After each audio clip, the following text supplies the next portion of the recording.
केंद्रीय वित्त मंत्री निर्मला सीतारमण ने देश का आम बजट पेश किया। इस बजट से नौकरी पेशा लोगों को बहुत उम्मीदें थीं, लेकिन इनकम टैक्स स्लैब में कोई बदलाव नहीं किया गया। लेकिन फिर भी बजट में टैक्स से जुड़े कुछ बदलाव किए गए हैं। तो आइए आपको बताते हैं वो घोषणाएं जो कहीं न कहीं नौकरी पेशा वालों को जानना बेहद जरूरी है। टैक्स से जुड़ी 5 बड़ी घोषणाएं। वरिष्ठ नागरिकों को बड़ी राहत। इस बार के बजट में बुजुर्गों को बड़ी राहत मिली है। वित्त मंत्री ने बजट में घोषणा की है कि 75 साल से ज्यादा की उम्र के लोगों पर अब कोई टैक्स नहीं लगेगा। हालांकि शर्त ये है कि ये छूट पेंशन और ब्याज से हुई कमाई पर ही दी जाएगी।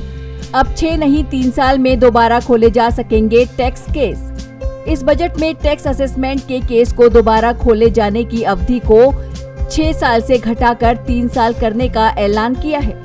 गंभीर मामलों में जहां 1 साल में 50 लाख रुपए या उससे ज्यादा की टैक्स चोरी के सबूत मिलते हैं, उन्हें 10 साल में दोबारा खोला जा सकेगा।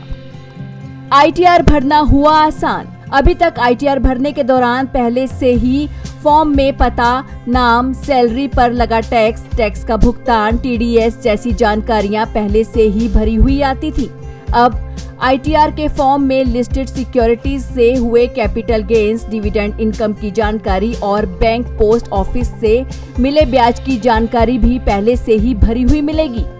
Faceless income tax appeal tribunal की व्यवस्था में सारी कम्युनिकेशन डिजिटल तरीके से होगी। अगर किसी मामले में करदाता की उपस्थिति की जरूरत होगी तो वो वीडियो कॉन्फ्रेंसिंग के जरिए बात कर सकेगा। टैक्स ऑडिट की सीमा हुई दुगनी। इस बजट में टैक्स ऑडिट की सीमा को 5 करोड़ रुपए के टर्नओवर से बढ़ाकर 10 करोड़ रुपए के टर्नओवर तक कर दिया है। खास बात ये है कि ये उनके लिए है जो अपनी करीबी 95% ट्रांजैक्शन डिजिटल माध्यम से करते हैं।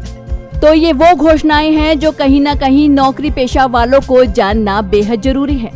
नवोदय टाइम्स के लिए करुणा ठाकुर की रिपोर्ट, दिल्ली।